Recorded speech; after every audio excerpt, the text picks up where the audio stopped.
আমার ইবাদতে তোমার ইশারাতে নিজেকে ভুলে আমি তোমার হয়ে যাই। দাসের অনুভবে তোমায় পেলে তবে দেখেছি তুমি ছাড়া জীবনে কেউ নাই।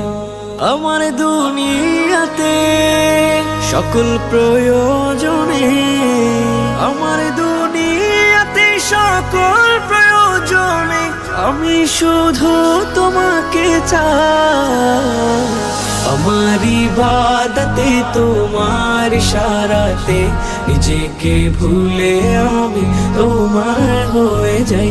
দাসের অনুভবে তোমায় পেলে তবে দেখেছি তুমি ছাড়া জীবনে কেউ নাই। তোমার নিয়ামতে দয়ার ইজাজতে আমাকে দিলে প্রভু প্রেমের অধিকার।